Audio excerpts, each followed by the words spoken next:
மிக முக்கியமான ஒரு வேலைக்குள்ளாக நம்ம கடந்து வந்திருக்கிறோம்.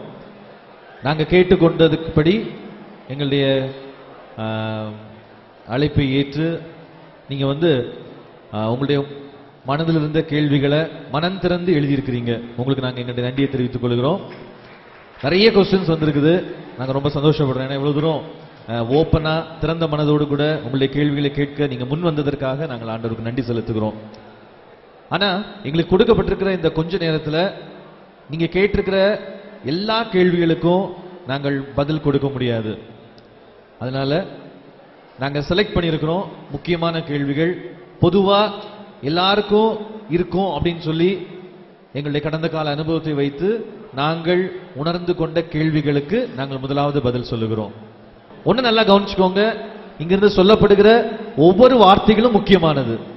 ஒருவேளை நீங்க உங்களுக்குள்ளே பேசிக்கொண்டு தொடர்ந்து இருந்தீங்கன்னு சொன்னா நிச்சயமா உங்களுக்கும் பதில் கிடைக்காது, உங்க பக்கத்தில் இருக்கிறவங்களுக்கும் பதில் கிடைக்காது. ஒருவேளை சில கொஸ்டின்ஸ் சில கருகலான கேள்விகளும் நீங்க கேட்டிருக்கிறீங்க. அவைகளுக்கு பதில் சொல்லும் பொழுது நாங்கள் சொல்லுகிற ஒவ்வொரு வார்த்தைக்கும் நீங்க முக்கியத்துவம் கொடுத்து கேட்டா மட்டும்தான் உங்களுடைய கேள்விக்கு நீங்க சரியான தெளிவான பதிலை பெற்றுக்கொள்ள முடியும். இப்பொழுது முதலாவது கேள்விக்கு பதிலளிக்க அண்ணன் ஜேசன் வருகிறாங்க. அந்த ரட்சிப்பை குறித்ததான 2 கேள்விகளை மாத்திரம் நான் பதிலளித்து விட்டு நான் சொல்ல ஆசைப்படுகிறேன். அதாவது ஒரு தம்பி இப்படி எழுதியிருக்காப்புல, அதாவது எனக்கு குழப்பமாக இருக்கிறது, கடவுள் எனக்கு இன்னொரு வாய்ப்பை தருவாரா, என் பாவத்தை மன்னிச்சிட்டாரா, அதாவது அந்த சந்தேகம். அதாவது ஆண்டவர் என்னைக்குமே அவருடைய வசனத்தில் கிரியை செய்வார்.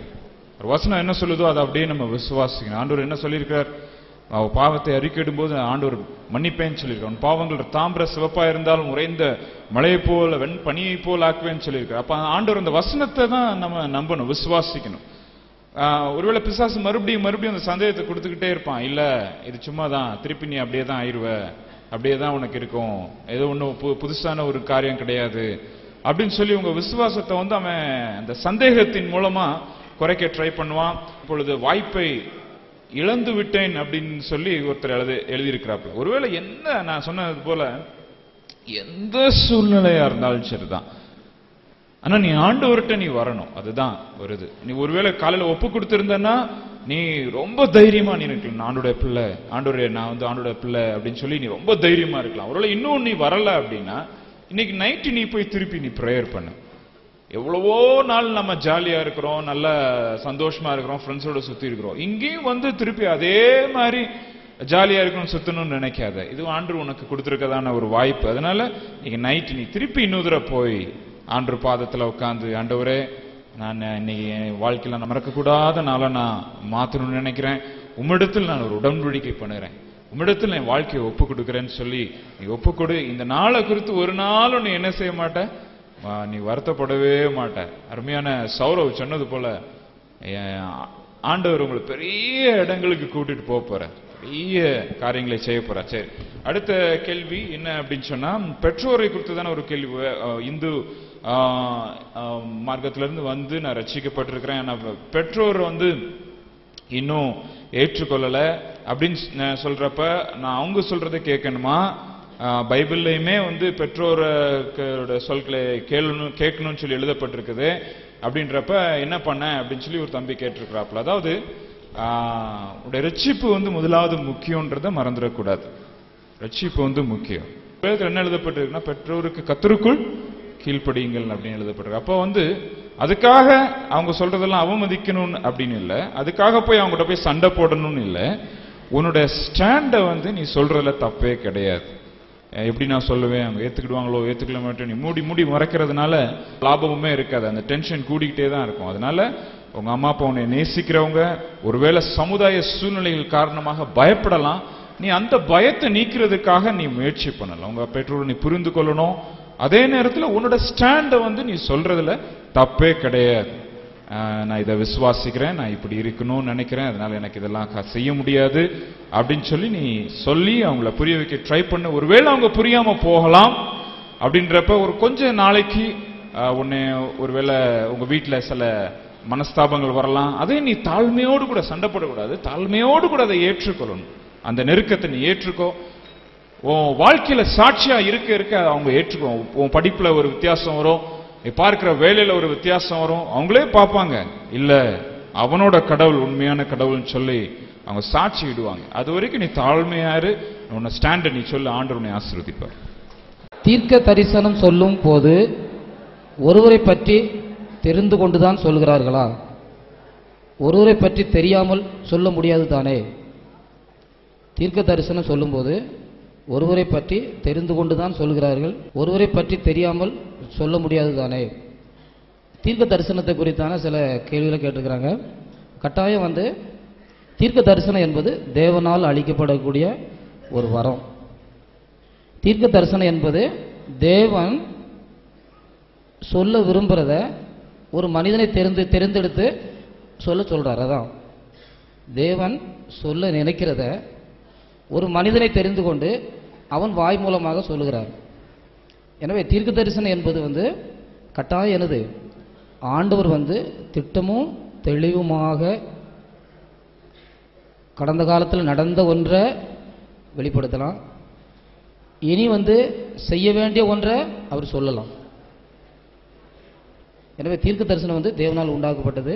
இந்த தீர்க்க தரிசனத்தை மனசில் தோன்றதை பொய்யா கூட அவர் சொல்லலாம் இல்லையா? சொல்லலாம். பைபிளில் பொய் தரிசனங்கள்லாம் சொல்லியிருக்கிறாங்க. எனவே இந்த தீர்க்க தரிசனத்தை குறித்து நீங்கள் மிக ஜாக்கிரதையாக இருக்க வேண்டும். இது குறித்து அடுத்து, பரலோகத்தில் சென்று வந்தேன் என்கிறார்களே, உண்மையா? நான் பரலோகத்துக்கு போனேன், ஏசிட்ட பேசினேன், அங்கே இருந்தேன் இங்கே இருந்தேன்னு சொல்லிட்டு அடிக்கடி நம்ம அநேக தொலைக்காட்சிகளோடு நம்ம கேட்குறோம், மீட்டிங்கெலாம் நம்ம கேட்குறோம். இதை குறித்து நம்ம மிகுந்த ஜாக்கிரதையாக இருக்க வேண்டும். வேதத்தில் 14 புத்தகங்களை எழுதினவர் பரிசுத்த பவுல் அவர்கள்.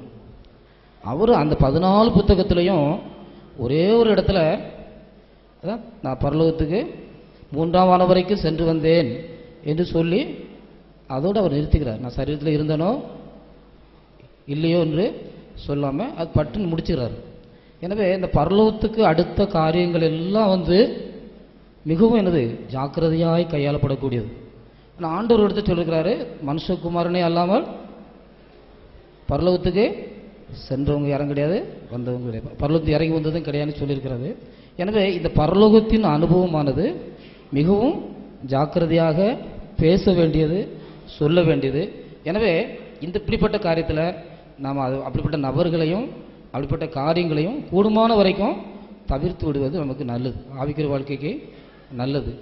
எனவே இந்த காரியத்தில் நம்ம ஜாக்கிரதையாக இருப்போம். எனது அம்மா சிறு வயதில் ஊழியத்திற்கு ஒப்பு கொடுத்தார்களாம். நான் ஊழியத்தில் ஆண்டவரின் அழைப்பை பெறுவது எப்படி? நாளைக்கு இதே நேரத்தில் உங்களுக்கு இதை குறித்து மிக தெளிவாக இருக்கும். ஆனால் நான் மேலோட்டமாக ஒரு சில காரியங்களை சொல்ல விரும்புகிறேன். ஒரு தாய் தேவன் மேல் உள்ள அன்பின் நிமித்தமாகவும் தேவன் அவர் உள்ளத்தில் ஏவுனது நிமித்தமாக பிறக்கிற குழந்தைய ஆண்டவருக்கு ஒப்பு கொடுக்குறாங்க. இது அவங்களுடைய பாட்டு. அந்த ஒப்பு கொடுக்கறதும் அது தேவனுடைய சித்தம்தான். ஆண்டவர் உண்மையாக ஒன்று ஊழி தெரிந்து கொள்கிறார் என்பதை ஊழியத்துக்கு செல்ல போகிற உன்னோடு ஆண்டவர் பேசுவார். சரியான வார்த்தைகளோடு கூட உனக்கு புரியும்படியா உனக்கு பாரத்தை கொடுத்து திட்டமும் தெளிவுமா ஒன்று நேரில் அழைப்பார். எனவே அதை குறித்து அம்மா ஒப்பு கொடுத்துட்டாங்க என்பது குறித்து மனதில் நீ வச்சுக்க. எங்கள் அம்மா என்ன ஊழியத்துக்கு ஒப்பு கொடுத்துருக்காங்க, அது ஒன்று மனதில் எப்போதும் இருக்கட்டும். ஆனால் ஊழியத்துக்கு போவது என்பது தேவன் உன்னை பிரத்யேகமாக உன்னை அழைப்பார், உன்னை அழைப்பை உறுதிப்படுத்துவார். அப்பொழுது அதை என்ன செஞ்சுக்கலாம், நீ அதை அதுக்கப்புறம் பார்க்க நீ ஊழியத்துக்கு புறப்பட்டு செல்லலாம். ஒரு கேள்வி, மிக முக்கியமான உலக அளவிலே நடந்த ஒரு திரைப்படத்தை பற்றி தான ஒரு கேள்வி. உலகத்தில் பல நாடுகளிலும் மிகுந்த எதிர்ப்பும் ஆதரவும் ஒட்டியும் வெட்டியும் பேசப்பட்ட விமர்சனம் செய்யப்பட்ட ஒரு திரைப்படத்தை குறித்து தான ஒரு கேள்வி. டாவின்சி கோட் படத்தில் ஜீசஸுக்கு ஒய்ஃப் இருப்பதாக இருக்கிறது. இது உண்மையா பொய்யா? Wife name Marilyn Monroe. இயேசு சிலுவையில் இருக்கும்போது மனைவி கர்ப்பமாக இருந்தாலாம். இந்த படத்தின் கருத்தை விளக்கவும். இதை அதிகமாக விளக்கவும். திருப்பி ஒரு கடிதம் வந்திருக்குது, இதை கட்டாயம் விளக்கவும். டாவின்சி கோட் என்ற திரைப்படம் உலக அளவில் ஒரு பெரிய பாதிப்பையும் விமர்சனத்துக்கும் உள்ளானது உண்மைதான். ஆனால் இந்த டாவின்சி கோட் இந்த படம் என்பது டான் ப்ரவுன் என்ற என்பவர் எழுதிய ஒரு நாவலின் அடிப்படையில் எழுதப்பட்டது. இன்றைக்கி நம்ம நிறைய திரைப்படங்கள் வருகிறது, மிகச்சிறந்த நாவல்களை இல்லையா, கவர்ச்சியான சில நாவல்களை, விறுவிறுப்பான சில நாவல்களை திரைப்படமாகுவது உண்டு. அந்த அடிப்படையில் கற்பனையாக எழுதப்பட்ட டான் ப்ரவுன் என்பவரால் எழுதப்பட்ட ஒரு நாவலை திரைப்படமாக்குவதற்காக திரைப்படமாக்கியிருக்கிறார்கள். ஆனால் இது முற்றிலுமே எப்படிப்பட்டதில்லை, வேதத்தின் அடிப்படையானது அல்ல. இதில் ஜாக்கிரதை எடுத்துக்கொள்ளணும். நீங்கள் வேதத்தில் புதிய ஏற்பாட்டில் 4 சுவிசேஷங்களும் சரி, நிருபங்கள்லையும் சரி, வெளிப்படுத்தலும் சரி, நீங்கள் பார்த்தீங்க அப்படின்னு சொன்னால் அதில் எந்த விதமான வேதத்தின் ஆதாரமே கிடையாது. வேதத்தின் ஆதாரமற்ற ஒரு திரைப்படம் பிரசித்தமாக பேசப்பட்டாலும் அதை குறித்து அதை நம்புறதுக்கோ அதை டிஸ்கஸ் பண்ணுறதுக்கோ நமக்கு அவசியமே கிடையாது. அதை அப்படியே ரிஜெக்ட் பண்ணக்கூடிய ஒரு திரைப்படமாக இருக்கிறது. இயேசு கிறிஸ்துவுக்கு அவருடைய ராஜ்யத்துக்கு விரோதமாய் இப்படி எத்தனையோ திரைப்படங்கள் வந்துவிட்டன. அவர் இயேசு கிறிஸ்து எங்கேயோ சிலுவையில் அறைப்படவில்லை என்று, அதுவும் காஷ்மீரில் அடக்கம் பண்ணப்பட்டார் என்று சொல்லி, இப்படி ஒவ்வொரு நூற்றாண்டும் அவருக்கு விரோதமாய் பிசாசான ஜனங்களை தூண்டி எத்தனையோ காரியங்கள் நடந்து கொண்டு தான் இருக்கிறது. அப்படி வேதத்தின் அடிப்படைக்கு ஆதாரம் இல்லாத ஒரு கற்பனை நாவலை கொண்டு எடுக்கப்பட்ட ஒரு திரைப்படம் தான். எனவே இது உண்மை கிடையாது. ஏன்னு கேட்டிங்கன்னா, இயேசு கிறிஸ்து கேட்குறாரு, என்னிடத்தில் பாவம் உண்டு என்று உங்கள் யாராயிலும் ஒருவர் என்னை குற்றப்படுத்தக்கூடுமா என்று சொல்லும் பொழுது, அவரிடத்தில் எந்த ஒரு தவறையும் அவரை எப்பொழுதும் 24 மணி நேரமும் குற்றம் கண்டுபிடிப்பதற்கு காத்து கொண்டிருந்த பரிசேயர்களால் முடியல, பிரதான ஆசிரியர்களால் முடியல. இது என்னது, ஒரு பெண்ணை இச்சையோடு பார்க்குற எவனும் அவள் இருதயத்தில் விபச்சாரம் செய்தாயிற்று என்று அந்த ஸ்டாண்டர்டில் ஆண்டவர் இருக்கிறார். பார்வையே தவறு அப்படின்னு நினைக்கிற ஸ்டாண்டர்டில் ஆண்டவர் இருக்கிறாரு. அப்படிப்பட்ட ஒரு நபர் இப்படிப்பட்ட பாவத்தை செஞ்சிருப்பாருன்னா வேதத்தில் என்னது, அவர் குற்றம் சாட்டுறதுக்கு எத்தனையோ குற்றங்கள் சாட்டியிருப்பாங்க. அவர் என்ன சொல்ல முடிஞ்சு, அவர் தேவனுடைய குமாரன்னு சொன்னாருங்க ஒரு குற்றச்சாட்டு. இந்த ஒரு குற்றச்சாட்டு தான் அவங்க பண்ணாங்க. நான் ஏன் சொல்கிறேன் அப்படின்னா, வேதத்தில் இதுக்கு எந்த விதமான ஒரு ஆதாரமும் இல்லை. அவர் பாவத்துக்கு முற்றிலும் விலகினவர் என்று வேதம் திட்டமும் தெளிவுமாக சொல்கிறது. எனவே இந்த படத்தை குறித்து நம்ம யாரும் என்ன செய்ய வேண்டியதில்லை, பயப்படவோ விமர்சனம் செய்யவோ அவசியம் கிடையாது. நன்றி, வணக்கம். டியர் பிரதர், நன்மை செய்ய திராணி இருக்கும்போது அதை செய்யாமல் இருப்பது பாவம். ரட்சிக்கப்பட்ட ஆசிரியர் மாணவருக்கு அதிக மதிப்பெண் வழங்காமல் இருப்பது பாவமா?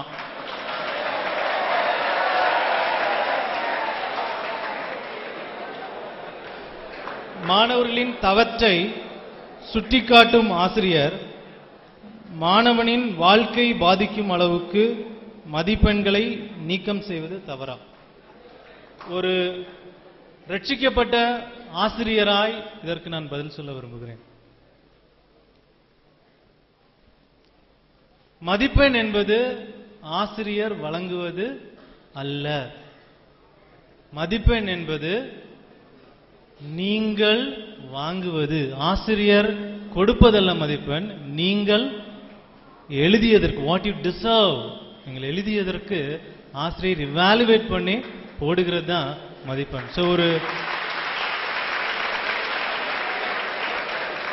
ஒரு ரட்சிக்கப்பட்ட ஆசிரியர் உண்மையிலே ஒரு பேப்பரை கரெக்டா எவாலுவேட் பண்ணியிருந்தார்னா, வாட் எவர் யூ டிசர்வ், நீ எழுதினதுக்கு என்ன போட வேண்டுமோ அது கண்டிப்பா அவர் போட்டிருப்பார். முக்கியம் இல்லாவிட்டாலும் பதில் கூறவும். எனது நண்பர் பேச மாட்டேன் என்று சொல்கிறார், ஏனென்றால் சொற்களின் மிகுதியால் பாவம் இல்லாமற் போகாது என்ற வசனத்தை கூறுகிறார். நன்றாக பேசியவன் எப்பொழுது பாவம் செய்ய மாட்டேன் என்று கூறுகிறான். அநேக பேர் சொல்லிவிட்டார்கள், நீங்கள் கர்த்தரின் நாமத்தில் அவனுக்கு அறிவுரை கூறவும்.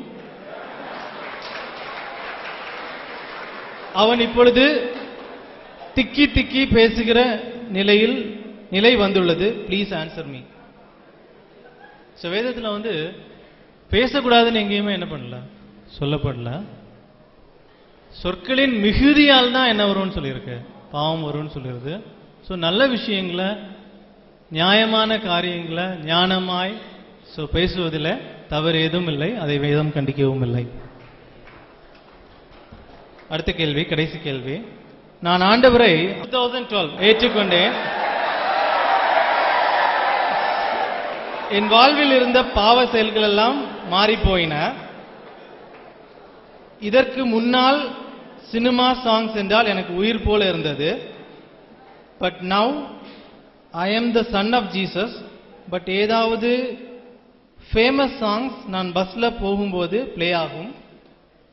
ஸோ அந்த நேரத்தில் ஆட்டோமேட்டிக்கா என் வாயில இருந்து சாங்ஸ் பாடிடுறேன். ஸோ அப்படி பாடுறது தப்பா இல்லை இதுவும் ஒரு பாவமா? ஸோ இந்த மாதிரி தற்செயலாம் நான் பஸ்ல போகும்போது கேட்கிற பாடல்களை ஆக்டிவா இல்லாம பாசிவா இப்படி ஒருவேளை நம்ம முணுமுணுத்துட்டோம் அப்படின்னா அதை ஒரு தவறென்றோ பாவம் என்றோ சொல்வதற்கு இல்லை. பட் இன் கோர்ஸ் ஆஃப் நம்முடைய கிறிஸ்தவ வாழ்க்கையில தொடர்ந்து நீங்க கிறிஸ்துவோடு பயணிக்கும் போது, தொடர்ந்து இந்த வாழ்க்கையை கிறிஸ்துவுக்குள்ள நீங்க ஓடும்போது இந்த காரியங்கள் எல்லாம் ஆட்டோமேட்டிக்கா அவங்களை விட்டு விலகி போவதை நீங்க பார்க்க முடியும். நன்றி. என் கையில நீங்க பாக்குறீங்க நிறைய கேள்விகள் இருக்கு. இவ்வளவு கேள்விகளுக்கு நான் பதில் சொல்ல முடியாது. 3 கேள்விகள், அதாவது இதுல மறுபடியும் ரிப்பெட்டிட்டிவா இருந்த 3 கேள்விகள் நான் எடுத்திருக்கிறேன். இதற்கு மேலாக உங்களுக்கு ஆன்சர்ஸ் வேணும் அப்படின்னு சொன்னா நீங்க கவுன்சிலிங் சென்டர்ஸ்க்கு நீங்க வரலாம்.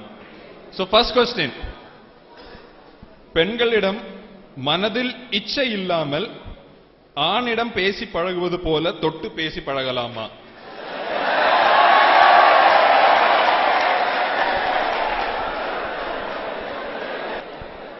ஒரு பொண்ணு கிட்ட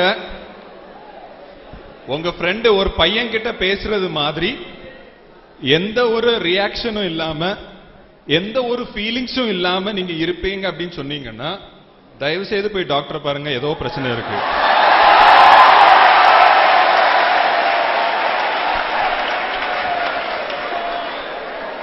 நான் முடிக்கல, ஆன்சர் முடிக்கல, கவனமா கேளுங்க. ஒரு பொண்ணு கிட்ட நீங்க என்னதான் க்ளோஸா இருந்தாலும், எவ்வளவு க்ளோஸ் ஃப்ரெண்டா இருந்தாலும், நீங்க தொட்டு பேசுற அந்த ஒரு சிச்சுவேஷன் இருக்கு பாத்தீங்களா, அதுல இந்த இச்சை இல்லாம நாங்க தெய்வீக நண்பர்கள் இந்த டயலாக் அடிக்கிறதெல்லாம் வேண்டாம். சரியா? இந்த கேள்வி கேட்டது யாருன்னு எனக்கு தெரியாது. ஆனா இந்த கேள்வி கேட்ட உனக்கே நல்லா தெரியும் இது நடக்காது. சோ நான் அதை கிளியரா உங்களுக்கு நான் சொல்ல விரும்புறேன். தம்பி கவனிங்க, இந்த தொட்டு பேசி பழகிற இந்த ஒரு சிச்சுவேஷன் இருக்கு தெரியுமா? அதாவது நம்ம வெஸ்ட பார்த்து நம்ம நிறைய பேர் காப்பி பண்றோம். நம்ம வெஸ்டர்ன் ஆயிடுறோம், நம்ம மாடர்ன் ஆகிறோம் அப்படின்னு சொல்லிட்டு அந்த பேரியர்ஸ் நம்ம சில நேரங்கள்ல நம்ம தாண்டுறோம். பட் உண்மை என்ன தெரியுமா? இந்த பேரியர்ஸை தாண்டறதுனால தான் நீங்க நிறைய நேரங்கள்ல உங்க லைஃபோட பர்பஸ் நீங்க மிஸ் பண்றீங்க. நான் அன்னைக்கு காலமா நான் சொன்னேன், ப்ரீ மேரிட்டல் செக்ஸ் நிறைய காரியங்கள் நான் பேசினேன். அது எல்லாத்துக்கும் எங்க ஸ்டார்டிங் தெரியுமா? இங்கதான். சும்மா தான் பேசியிருப்பீங்க, சும்மா தான் தொட்டு பழகி இருப்பீங்க, சும்மா தான் ஒரு நாள் கெட்டி பிடிச்சிருப்பீங்க, சும்மா தான் ஒரு நாள் சாஞ்சு இருந்திருப்பீங்க. ஆனா தனிமையில என்னைக்காவது ஒரு நாள் நீங்க ஒண்ணுமே செய்ய நினைச்சிருக்க மாட்டீங்க. உங்க மனசுல ஒண்ணு இருந்திருக்காது, அந்த பொண்ணு மனசுல ஒண்ணு இருந்திருக்காது. வழக்கம் போல நீங்க தொட்டு இருப்பீங்க, வழக்கம் போல பேசியிருப்பீங்க. ஆனா தம்பி, ஒரு நிமிஷம் போதும் நீ உன்னுடைய கட்டுப்பாட இழக்கிறதுக்கு. மறந்து போகாத. நான் ஒரு சின்ன ஒரு எக்ஸாம்பிள் மட்டும் நான் சொல்ல விரும்புறேன்.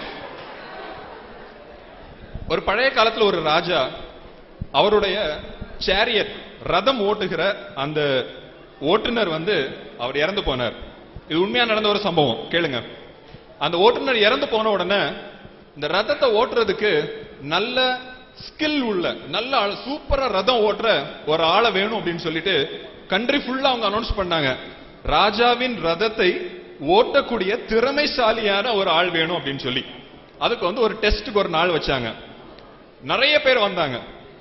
சோ அவங்க எல்லாரையும் ஒரு மலையின் அடிவாரத்துல கொண்டு நிறுத்தினாங்க. நிறுத்திட்டு ராஜா இவங்களுக்கு ஒரு டெஸ்ட் கொடுக்கிறார். அவர் என்ன சொன்னார் அப்படின்னா, நான் செல்லுகிற ரதத்தை முதல்ல இங்க கொண்டு வாங்க. சோ ராஜா எப்பவும் போற அந்த ரதத்தை கொண்டு கீழே நிறுத்தினாங்க. அந்த மலை எப்படிப்பட்ட மலை அப்படின்னா, நேரா ஏறி போகும். ஒரு அந்த அந்த எட்ஜ்ல அந்த ரதத்தை நிறுத்தினாங்க. இந்த பக்கமா ஏறி போனீங்கன்னா மேல வர போலாம். ஆனா இந்த சைடு நீங்க ரைட் சைடு நீங்க பாத்தீங்கன்னா பயங்கரமான பாதாளம். சோ ராஜா சொன்னாரு, நீங்க வண்டி எப்படி ஓட்டணும் அப்படின்னா கீழே இருந்து மேல டாப் வரை கொண்டு சேர்க்கணும். ஆனா நீங்க அந்த ஓரமா நீங்க வண்டி ஓட்டணும், ஸ்லிப் ஆகி கீழே விழக்கூடாது. நான் பாக்குறேன் நீங்க எவ்வளவு ஸ்கில்ஃபுல்லா ஓட்டுறீங்க அப்படின்னு சொல்லி. உங்களுக்கு புரிஞ்சுச்சா? அந்த மலைக்கு டாப்ல அந்த ஓரமோட ஓட்டணும், கீழே விழக்கூடாது. சோ இப்படி ஒரு டெஸ்ட் வச்சாரு. முதல் ஆள் வண்டியில ஏறினாரு. அவரு அந்த ஓரத்துல இருந்து ஜஸ்ட் ஒரு 10 சென்டிமீட்டர் வண்டியை தள்ளி நிறுத்தினாரு. இங்க இருந்து மேல வர அந்த 10 சென்டிமீட்டர் டிஸ்டன்ஸ்ல சூப்பரா ரதத்தை கொண்டு ஓட்டினாங்க. எல்லாரும் ரொம்ப அப்ரிஷியேட் பண்ணாங்க. 10 சென்டிமீட்டர் டிஸ்டன்ஸ் விட்டு எவ்வளவு தில்லா ஓட்டினாரு பாரு அப்படின்னு. ரெண்டாவது ஒருத்தர் வந்தாரு, 5 சென்டிமீட்டர் டிஸ்டன்ஸ் விட்டு வண்டியை நிறுத்துங்கன்னு சொல்லிட்டு மேல வர கிளீனா கொண்டு விட்டாரு. எல்லாரும் சொன்னாங்க இவரை தான் செலக்ட் பண்ண போறாங்க. இப்படி நிறைய பேர் வந்தாங்க, ரொம்ப க்ளோஸா வச்சு ஓட்டினாங்க. கடைசியா ஒருத்தர் வந்தாரு. அவர் அந்த இடத்துக்கு போகாம நிறைய தூரம் விட்டு 5 சென்டிமீட்டர் 2 சென்டிமீட்டர்னு பார்க்கும்போது இவ்வளவு தள்ளி இருக்கிறாரு அப்படின்னு சொல்லிட்டு. ஆனா தெரியுமா, ராஜா அந்த கடைசியான ஆளை தான் அவர் செலக்ட் பண்ணாரு. அவர் என்ன சொன்னார் தெரியுமா? இந்த 2 சென்டிமீட்டர் 3 சென்டிமீட்டர் எல்லாம் வந்து ஒரு வித்தைக்காக காட்டலாம், ஆனா வாழ்க்கைக்கு ஒத்து வராது. என்னைக்கு எங்க எப்படி ஸ்லிப் ஆகும்னு யாருக்குமே தெரியாது. இதே மாதிரி தான் நீ தொட்டு பேசி பழகிறதும். என்னைக்கு எங்க எப்படி ஸ்லிப் ஆகும்னு தம்பி உனக்கும் தெரியாது, அந்த பொண்ணுக்கும் தெரியாது. அதனால இந்த விஷயத்துல, தொட்டு பேசுற விஷயத்துல தயவு செய்து நான் உங்களை ப்ளீட் பண்ணி கேட்டுக்கிறேன், நீங்க அதுல வந்து நீங்க என்கரேஜ் பண்ணாதீங்க. இந்த கொஸ்டின் நான் நினைக்கிறேன் எழுதினவர் வந்து நான் ஆமா தம்பி நீங்க இதை செய்யுங்க தம்பின்னு சொல்லணும் அப்படின்னு எதிர்பார்த்து எழுதியிருப்பார் அப்படின்னு நான் நினைக்கிறேன். ரொம்ப சிம்பிளான கொஸ்டின் தாங்க இது. நிறைய பேருக்கு வந்திருக்க கொஸ்டின் தான். அத்தை பொண்ணை கல்யாணம் பண்ணலாமா?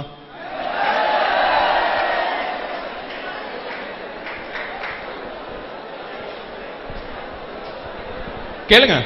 ஆனா அவர் கிளியரா எழுதியிருக்காரு, சொந்தத்தில் திருமணம் செய்யலாமா, அதாவது அத்தையுடைய பெண் அல்லது மாமியுடைய பெண்ணை திருமணம் செய்யலாமா, இதனால் ஏதும் பாதிப்பு உள்ளதா? ரொம்ப தெளிவா எழுதியிருக்காரு. நான் அது கிளியராவே சொல்ல விரும்புறேன். இந்த அத்தை பொண்ணு கான்செப்ட் வந்து நம்ம ட்ரெடிஷன்ல நிறையவே இருந்துட்டு, ஆனா மெடிக்கலி நம்ம இதை பார்த்தோம் அப்படின்னு சொன்னா டாக்டர்ஸ் என்ன சொல்றாங்க, இல்ல ரிசர்ச் பண்றவங்க, இதை குறித்து ஆராய்ச்சி பண்றவங்க இப்படி சொல்றாங்க, க்ளோஸ் ரிலேட்டிவ்ஸ்குள்ள, அதாவது நம்ம அத்தை பொண்ணு மாமி பொண்ணு இப்படிலாம் சொல்றோம்ல, க்ளோஸ் ரிலேட்டிவ்ஸ்குள்ள நம்ம திருமணம் செய்வோமானால் அவர்களுக்கு பிறக்கிற பிள்ளைகள் ஏதாவது விதத்துல சின்ன சின்ன குறைகளுடன் பிறக்கிறதுக்கான சான்சஸ் அதிகம். ஏன் அப்படி சொல்றாங்கன்னா அதுவும் நான் சொல்றேன். நமக்கு உள்ள ஜீன்ஸ் இருக்கு, அது எல்லாருக்குமே தெரியும், குரோமோசோம்ஸ் அப்படின்னு சொல்லுவாங்க. குரோமோசோம்ஸ் நமக்குள்ள இருக்குது. அதுல ஜீன்ஸ்ல என்ன சொல்லுவாங்கன்னா டார்மன் ஜீன், ரிசெசிவ் ஜீன் அப்படின்னு சொல்லுவாங்க. அதாவது சில ஜீன்ஸ் வந்து ரொம்ப வெளிப்படையா இருக்கும், சில ஜீன் வந்து ஒளிச்சு இருக்கும், அது வந்து தெரியாது. ஆனா க்ளோஸ் ரிலேட்டிவ்ஸ்ல கல்யாணம் பண்ணும்போது என்ன ஆகும் தெரியுமா, 2 மறைவா இருக்கிற ஜீன்ஸ் சேரும்போது அது என்ன ஆயிரும், வெளிப்படையா வந்துடும். சோ ஒருவேளை 2 பேருக்குள்ள, சின்ன ஒரு எக்ஸாம்பிளுக்கு சொல்றேன், 2 பேருக்குள்ளயும் டயபெட்டிஸ் வந்து சின்ன அளவில் இருந்திருக்கும். நான் ஒரு எக்ஸாம்பிளுக்கு சொல்றேன். பட் அந்த 2 ஜீனும் சேரும்போது என்ன ஆயிரும், அது மெஜாரிட்டியா வரும். அப்ப அந்த குழந்தைக்கு என்ன ஆகும், ஒரு சின்ன டிஃபெக்ட் வரும். சோ இந்த மாதிரி டிஃபெக்ட் வர்றதற்கான சான்சஸ் அதிகமா இருக்கிறதுனால் டாக்டர்ஸ் என்ன சொல்றாங்க, நீங்க வந்து இந்த மாதிரி க்ளோஸ் ரிலேஷன்ஷிப் மேரேஜஸ் அவாய்ட் பண்ணுங்க. பழைய காலத்துல செய்திருக்கிறாங்க, இப்பவும் நடக்குது. But medically it is advisable not to do it. Others it is up to you. And final and very important question. இந்த கேம்ப் வந்தோம், காலம மெசேஜ்ல ரட்சிக்கப்பட்டேன், சாயங்கால மெசேஜ்ல நீங்க லவ் பத்தி சொன்னீங்க, ப்ரீ மேரிட்டல் செக்ஸ் பத்தி சொன்னீங்க, எல்லாம் கேட்க நல்லா இருந்துச்சு. நான் தீர்மானம் எடுத்தேன் இதெல்லாம் நான் செய்ய மாட்டேன் அப்படின்னு சொல்லிட்டு. ஆனா அண்ணே ஒரு பிரச்சனை ஆகி போச்சு. நான் இங்க வரும்போதே 4 வருஷம் லவ்வோட 5 வருஷம் லவ்வோட வந்தேன். நான் இல்ல, நீங்க அப்படி எழுதியிருக்கீங்க. நீங்க எழுதியிருக்கீங்க அண்ணே நான் 4 வருஷம் லவ்வோட 5 வருஷம் லவ்வோட வந்தேன். இப்ப நீங்க டபார்னு சொல்லிட்டீங்க இது வேண்டாம் இதை வெட்டிடு அப்படின்னு. நான் வெட்ட ரெடி, பட் எப்படி வெட்டுறது, இதுக்கு பிறகு நான் என்ன பண்றது, அந்த பொண்ணு தற்கொலை பண்ணா என்ன பண்ண, இல்ல அது நடந்தா என்ன ஆகும், இது நடந்தா என்ன ஆகும்.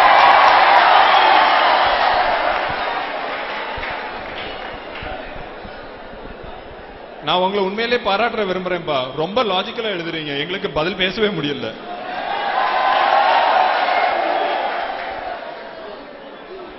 ஆனா ஒரு விஷயத்தை நீ நல்லாவே கேட்டுக்க, ஒரு விஷயத்தை நல்லாவே நம்ம கேட்டுக்கணும். இன்னைக்கு காலம நம்ம ரட்சிப்பு பற்றி தெரிந்து கொள்ளும். வேதம் சொல்லுகிறது இவ்வளவு பெரிய ரட்சிப்பு. ரட்சிப்பு வந்து சாதாரண விஷயம் கிடையாது. ஏதோ சும்மா இலவசமா ஆண்டவர் தர்றாருங்கிறதுக்காக வாங்கிட்டு சரி இருக்கட்டுப்பா அப்படின்னு சொல்லி சும்மா வைக்கிறதுக்கான ஒரு இது கிடையாது. ஆண்டவர் உன்னை ரட்சித்து இருக்கிறாரானால் நான் சொன்னேன் ஒரு பெரிய நோக்கம் இருக்கு. நான் அதனாலதான் சொன்னேன் இந்த காரியங்களை விட்டு நீ விலகு. உன் லைஃப்ல நீ நிறைய சாதிக்க வேண்டியிருக்கு, நீ படிக்க வேண்டியிருக்கு, முன்னுக்கு வர வேண்டியிருக்கு, ஆண்டவருக்கா பெரிய காரியங்களை செய்ய வேண்டியிருக்கு. அதனால நீ இதெல்லாம் விட்டு விலகு அப்படின்னு சொல்லி நான் சொன்னேன். சோ உங்களுக்கே நல்லாவே தெரியும் நம்ம அதை விட்டுதான் ஆகணும். எப்படி விடுறது அதுதான் கொஸ்டின். சரியா? முதல்ல எங்களுக்கும் அண்ணன் சொல்லி கொடுத்த அட்வைஸ், நாங்களும் நிறைய பேருக்கு சொல்ற அட்வைஸ் நான் சொல்றேன். உங்க லைஃப்ல ஆண்டவருக்கு ஃபர்ஸ்ட் பொசிஷன் கொடுங்க. எந்த விஷயமா இருக்கட்டு ஆண்டவருக்கு உங்க லைஃப்ல ஃபர்ஸ்ட் பொசிஷன், ஃபர்ஸ்ட் பிரையாரிட்டி. நீங்க என்ன டிசிஷன் எடுத்தாலும், எங்க போனோம்னாலும், என்ன செய்யணும்னாலும், என்ன டிசிஷனா இருந்தாலும் ஃபர்ஸ்ட் பிரையாரிட்டி நீங்க ஆண்டவருக்கு கொடுங்க. நீங்க ஆண்டவருக்கு காரியத்துல ஆக்டிவாக தொடங்குங்க. உங்க லைஃப் நீங்க ஆண்டவர் கையில கொடுக்கும் போது நான் உங்களுக்கு சேலஞ்சிங்கா சொல்ல முடியாது, அவர் உங்களுக்கு நடுவழியில விட மாட்டார். நம்ம சொல்லுவோம் அந்த பொண்ணு சூசைட் பண்ணிட்டா என்ன ஆகும் அப்படின்னு சொல்லிட்டு. நீ உண்மையிலே உன் லைஃப் ஆண்டவர் கையில கொடுத்து அவரை ஃபர்ஸ்ட் பிரையாரிட்டியா வச்சு பாரு, அந்த மாதிரிப்பட்ட எதுவுமே நடக்காது. ஏன்னா ஆண்டவர் உன்னை மோசமான வழியிலிருந்து திருப்பி கொண்டு வந்திருப்பாரே, ஆனால் உன்னை கடைசி வரை கொண்டு சேர்ப்பதற்கு அவர் உண்மையுள்ளவர். வேதம் அப்படிதான் சொல்லுகிறது. அவருடைய கையில தம்பி, அவருடைய கையில நீ எதை ஒப்பு கொடுத்திருக்கிறியோ அதை கடைசி நாள் வரை அவர் பத்திரமா வைக்கிறதற்கு அவர் உண்மை உள்ளவர் என்று வேதம் சொல்கிறது. அல்ல, நீ அதை பற்றி எல்லாம் பயப்படாத. நீ எடுத்த டிசிஷன்ல நீ உறுதியாக இரு. நான் இன்னைக்கு தீர்மானம் எடுத்துட்டேன், நான் பின்னால போக மாட்டேன், என் லைஃப்ல ஆண்டவர் தான் ஃபர்ஸ்ட். அந்த டிசிஷன்ல நீ நின்னு பாரு, ஆண்டவர் உன்னை வெட்கப்படுத்தவே மாட்டார். அவரை நோக்கி பார்த்த முகங்கள் பிரகாசம் அடைந்தது, அது வெட்கப்பட்டு போனதே கிடையாது. சோ அந்த காரியங்களை குறித்து நீ பயப்படவே தேவையில்லை. ஆனா நீ செய்ய வேண்டிய சில காரியங்கள் உண்டு. ஃபர்ஸ்ட் ஆண்டவர் உன் லைஃப்ல வை. அதுக்கு பிறகு அந்த பொண்ணுகிட்ட போய் நீ சொல்லலாம், நான் வந்து ஆண்டவரை என் வாழ்க்கையில ஏற்றுக்கொண்டேன், அவர் தான் என் வாழ்க்கையோட பிரையாரிட்டி, நான் இந்த ரிலேஷன்ஷிப்ல இனி நான் கண்டினியூ பண்ண முடியாது. சோ நிறைய அழுவாங்க, நிறைய காரியங்கள்லாம் உண்டு. பட் இது எல்லாத்துலயும் ஆண்டவர் உனக்கு போதுமானவராக இருப்பார். 2 பேரோட ஸ்டோரி, உண்மை ஸ்டோரி நான் உங்களுக்கு நான் சொல்ல விரும்புறேன். ஒன்னு செயின்ட் அகஸ்டின், நீங்க கேள்விப்பட்டிருப்பீங்க. செயின்ட் அகஸ்டின் அந்த காலத்துல அவர் ஆண்டவருக்குள்ள வர்றதுக்கு முன்னாடி, இல்ல ஆண்டவருக்கு தன்னுடைய வாழ்க்கையை கமிட் பண்றதுக்கு முன்னாடி அவர் ஒரு பொண்ணு கூட ரிலேஷன்ஷிப்ல இருந்தாரு. they were dating, they were about to get married. அவங்க கல்யாணம் பண்றதுக்கு கூட ரெடியா இருந்தாங்க. பட் அவர் ஆண்டவரை ஏற்றுக்கொண்டார், இல்ல ஆண்டவரை அறிந்து கொண்டார், ஆண்டவருடைய ஊழியத்துக்கு என்று தன்னை அர்ப்பணித்தார். சோ இப்ப அவர் டிசைட் பண்றார், யோசிக்கிறாரு, நான் ஆண்டவருக்கு என்ன கொடுக்கணுமா இல்ல இந்த பெண்ணா, யாரு ஃபர்ஸ்ட்? பெரிய கொஸ்டின் மார்க். அவர் என்ன பண்ணார் தெரியுமா? அவர் அவருடைய கார்டன்ல போனாரு. உண்மையா நடந்த சம்பவம். அவர் கார்டன்ல போனாரு, அவர் முட்டு குத்துனாரு, அவர் முழங்கால் படியிட்டு அவர் அந்த இடத்துல அவருடைய வைஃப் மாதிரி ஒரு பொம்மை செய்தாரு, ஒரு ஃபேமிலி மாதிரி ஒரு செட்டப் எல்லாம் செய்தாரு. முழங்கார படியிட்டு ஆண்டவருக்கு முன்னால கேட்டார், ஆண்டவரே எனக்கு இது ஒரு ஆசை, என் மனசுல இது இருக்கு, இவ்வளவு நாளா அது இருந்துட்டு இருக்கு, பட் இன்னைக்கு நான் உங்களை நான் ஏற்றுக்கொண்டேன், உங்களுக்காக நான் வாழ விரும்புறேன், உங்களுக்காக மட்டும் வாழ விரும்புறேன், எனக்கு என்ன செய்யன்னு தெரியல. பிரேயர் பண்ணாரு, ரொம்ப நேரம் அழுதாரு. அப்புறம் என்ன பண்ணாரு தெரியுமா? எழும்பி அவர் அங்க உண்டாக்குன அந்த பொம்மை, அந்த செட்டப் எல்லாத்தையும் அவர் காலால மிதித்து விட்டு அழுது கொண்டே முன்னாக போனார். அவர் ஆண்டவருக்காக பெரிய காரியங்களை செய்தார். இனி ஒரு ஆள், பில்லி கிரஹாம், நம்ம எல்லாருமே கேள்விப்பட்டிருப்போம். அவர் அவருடைய ஒரு மீட்டிங்ல அவருடைய வைஃப் இருக்கும்போது அவர் சொன்னாரு, ஆண்டவரை ஏற்றுக்கொள்வதற்கு முன்பாக அவரும் ஒரு ரிலேஷன்ஷிப்ல இருந்தாரு. they were dating, அவங்களும் கல்யாணம் பண்ணோம் அப்படின்னு சொல்லி முடிவு பண்ணி ரொம்ப ஸ்ட்ராங்கா போயிட்டு இருந்தாங்க. ஆண்டவரை ஏற்றுக்கொண்டார்.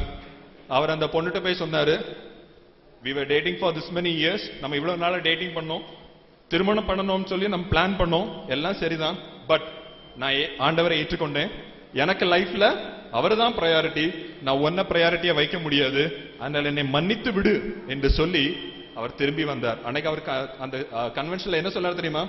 நான் திரும்பி வரும்போது கண்ணீருடன் வந்தேன். அவருக்கு ரொம்ப கஷ்டமா இருந்துச்சு. அவர் அழுதுட்டு தான் அந்த பொண்ணுட்ட நோ அப்படின்னு சொல்லிட்டு திரும்பி வந்தாரு. அதுக்கப்புறம் சொன்னாரு, அன்னைக்கு நான் நோ சொல்லல அப்படின்னா இவ்வளவு அருமையான ஒரு மனைவி எனக்கு ஆண்டவர் தந்திருக்க மாட்டார் அப்படின்னு சொன்னாரு.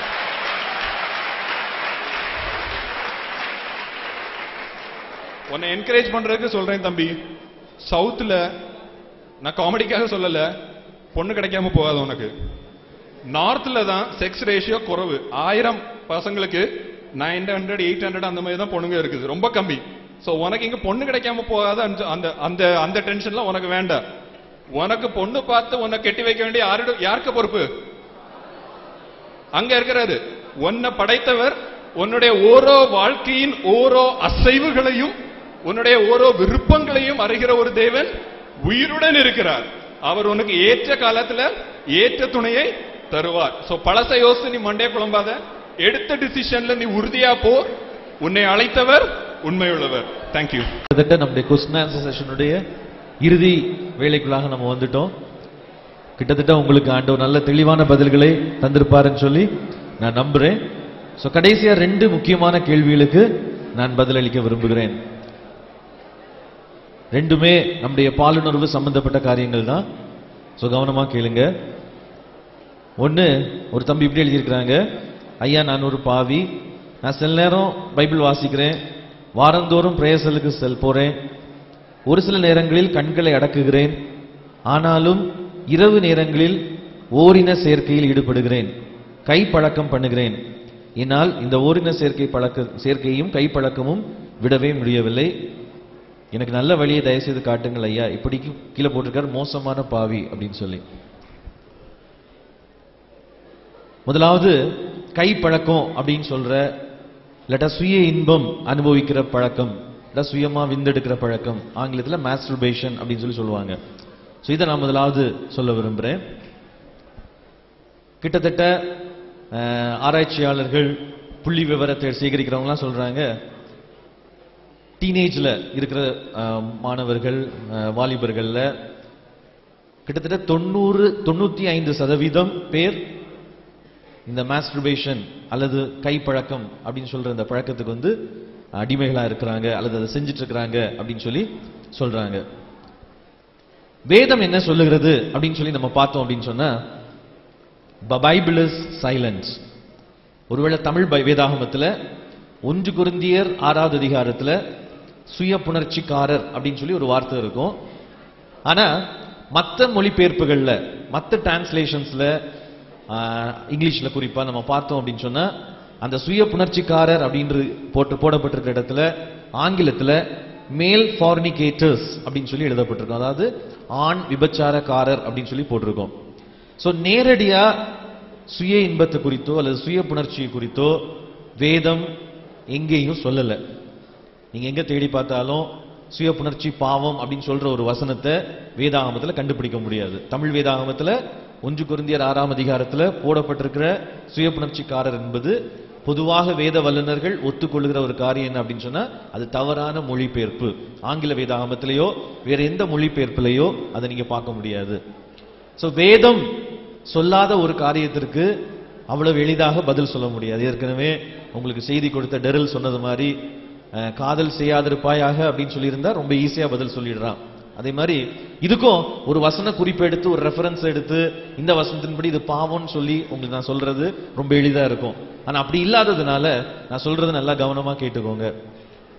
ஏற்கனவே உங்களுக்கு சொன்ன மாதிரி ஒரு ஆணுடைய உடம்புல சுரக்கிற டெஸ்டோஸ்டிரோன் ஹார்மோன் வந்து சரி உடம்புல வந்து நிறைய மாற்றங்களை ஏற்படுத்துது.